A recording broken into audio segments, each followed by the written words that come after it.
Hi friends, welcome back to Retirement Joyride, where we explore purpose, wellness, and adventure in retirement.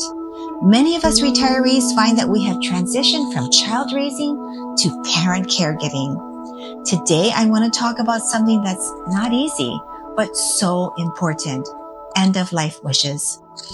I know, just saying that out loud can feel heavy, but I've learned through caring for my mom that these conversations are a gift, not just for the person that we love, but for ourselves. I've met with hundreds of families while working as an aging in place specialist. Because the family's desires involved their property, it was vital that families had their wills and trusts formalized. Along with that process, it is also important to address end-of-life documents. For the families I guided, starting the conversation was easier when it came from a neutral third party like me or a finance person. Having an outsider suggest taking care of legal papers is easier than family doing so. Having thoughtful conversations while completing the paperwork was often the hardest part, but also the most meaningful. The longer a family delays this task, the more risk they place on carrying out how the elder wants to live out their life. Not having this in place not only robs the elder of honor and dignity, but will place an incredibly difficult burden on the remaining family.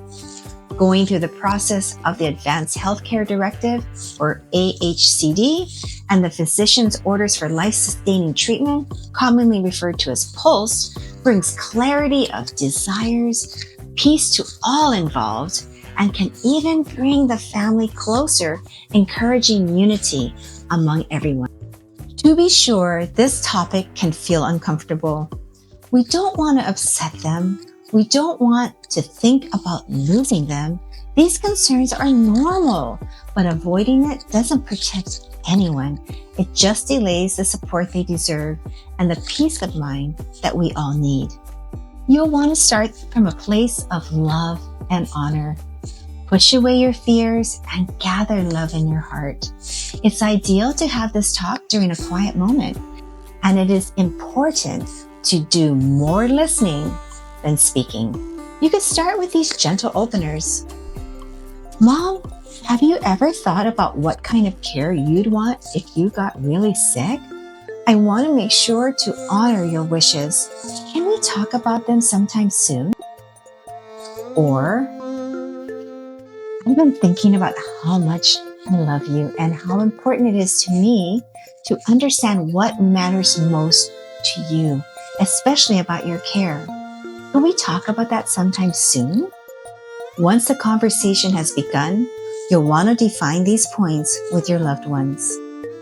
Remember that it is important to follow each question by listening. Allow your loved ones to gather their thoughts and their desires. Here are a few gentle but important topics to explore together. 1. What is your preference for care? Comfort versus aggressive treatment? 2. Who should speak on their behalf? 3. What brings them peace and comfort? And 4.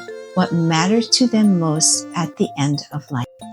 Once a conversation is done, reassure them that this is not a one-time talk. We can have as many conversations as they wish. You can gently summarize what they shared by writing it down or even recording it with their permission. You might want to mention that the information will be helpful when drawing up their AHCD and PULSE forms that I'll cover in my next video. If you've been thinking about having this talk, take the first step. You don't have to do it perfectly, you just have to begin. As I mentioned earlier, I'll walk you through the documents that can help capture these wishes in the future video.